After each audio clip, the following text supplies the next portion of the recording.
Jonas Gutenberg nasceu em Mongúcia, na Alemanha, por volta do ano de 1390 e faleceu em 1468. Filho de comerciantes, desde criança já tinha tendência à leitura e chegou a ler todos os livros que seu pai possuía. Naquela época, escritos à mão por monges e escribas. Na profissão de joalheiro, os moldes da fundição de ouro e prata lhe renderia ampla experiência para aperfeiçoar a técnica que seria o maior avanço na comunicação em séculos, a tipografia. Em 1434, Gutenberg se muda para Estrasburgo e lá permaneceu por vários anos. Mais tarde, voltou a Mongúcia, onde se associou com um comerciante que financiou o projeto para ampliação dos processos de impressão.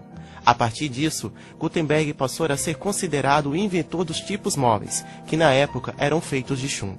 A história da tipografia pode ter como ponto de partida a China, onde artesãos por volta do século XI já desenvolviam moldes feitos em argila e madeira. Entretanto, o material usado era pouco resistente e era praticamente impossível produzir uma grande quantia de impressos.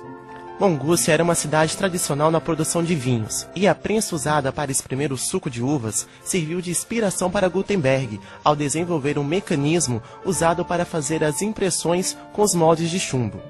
O novo invento passou a ser conhecido como prelo. Gutenberg passou a desenvolver tintas à base de azeite e estudar formas de fazer com que a tinta não passasse para o verso do papel, o qual era feito com trapos de linhos e que eram produzidos na China. A Igreja Católica investiu nos experimentos do alemão, e o primeiro livro impresso por Gutenberg foi a Bíblia, a qual começou a ser produzida em 1450 e que levou 5 anos para ser concluída.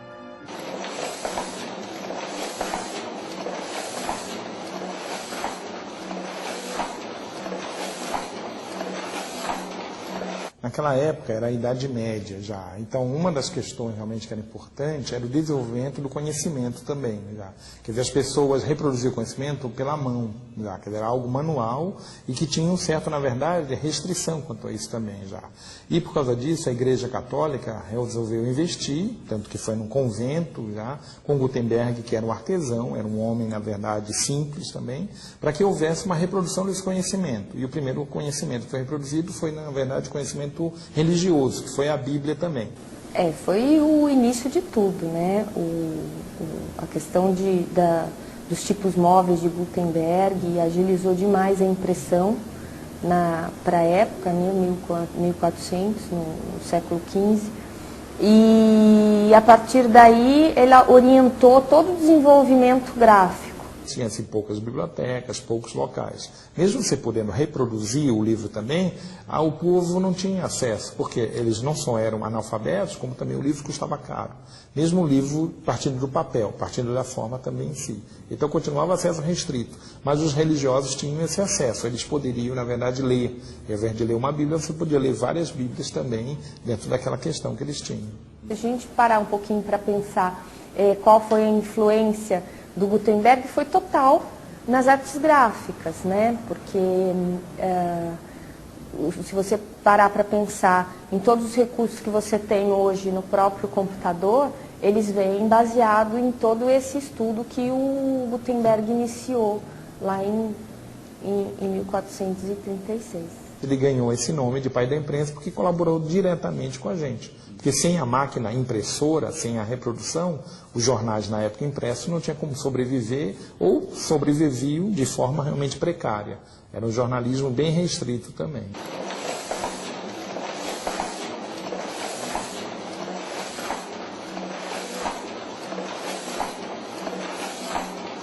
Até onde a gente sabe, não teve nada no Brasil. O que vinha do exterior, vinha da Europa também. Porque, em primeiro lugar, nós éramos colônia já. Em segundo lugar, éramos colonizados por portugueses. E muitos dos portugueses que vieram não eram homens também letrados. Eram homens simples, homens rudes, que queriam, na verdade, investir no país, ou vieram para trabalhar no país também, mas com uma outra função, não para ter cultura já.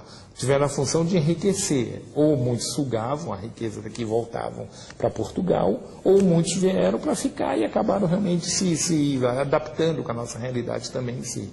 Então, até onde a gente sabe, O Brasil, nesse período, também não teve nenhuma produção jornalística. Por isso que em 1808, depois da vida de Dom João VI, é que o país começou a caminhar. O primeiro jornal foi o Correio Brasiliense, feito na Inglaterra, e o segundo jornal, isso foi em junho, o segundo jornal foi em setembro já, aí sim, feito por Dom João VI também. Quer dizer, o Brasil teve um hiato cultural muito grande.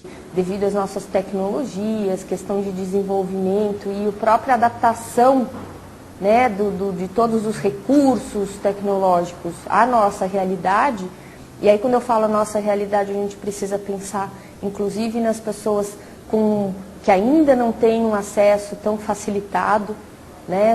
Nós aqui na universidade, nos grandes centros urbanos, temos facilidades que muitos brasileiros ainda não têm.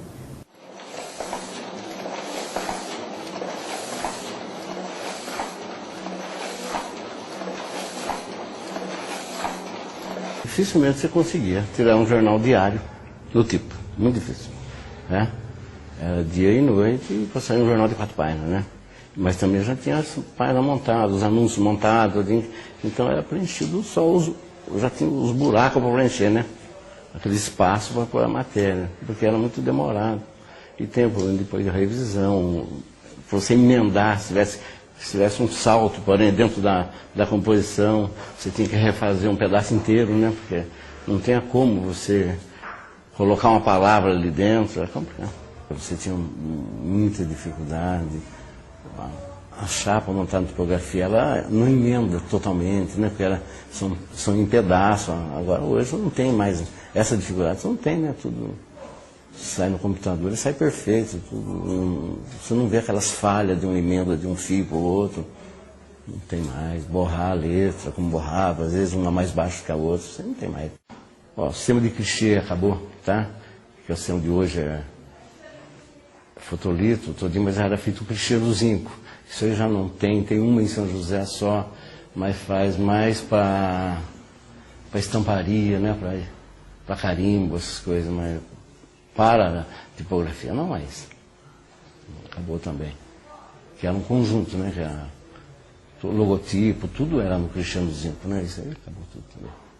Antigamente o Senai formava ou se formava direto dentro da gráfica. Hoje já não, né? O computador já mudou, né? Já mudou, quer dizer, é a molecada que está trabalhando, né? Quer dizer, já não tem mais. Eu acho que o Senai não está formando impressor de offset, mas já está parando também. A offset também já está eliminando. Tem bastante impresso aí, já feito no sistema digital, né? Essa feira que teve agora no Transamérica lá, foi só impressora digital, quer dizer, a offset também já está acabando. O jornalista praticamente ele escrevia assim, dentro do jornal, né? Ele ia lá, era à mão, né? Poucos batiam a máquina, então eles faziam os artigos deles, escreviam à mão lá dentro. Você tinha um contato maior com o jornalista, o funcionário da gráfica, ele tinha mais contato com o jornalista, como hoje, né? Hoje, às vezes, você nem sabe quem é que escreveu, né? Pessoalmente. E antigamente, não, ele vinha dentro da gráfica, na época vinha... Quer ver, Cesídio Ambrosi, que era colaborador da época, Oswaldo Barbosa Guizar, então ele vinha dentro, fazendo dentro, escrevia à mão, normalmente o original era toda à mão, lá dentro, e vinha com as ideias, sentava lá, fazia, às vezes traziam pronto, mas normalmente escrevia lá, tinha um contato direto, quase todo dia estavam ali dentro. Hoje não acontece mais, né?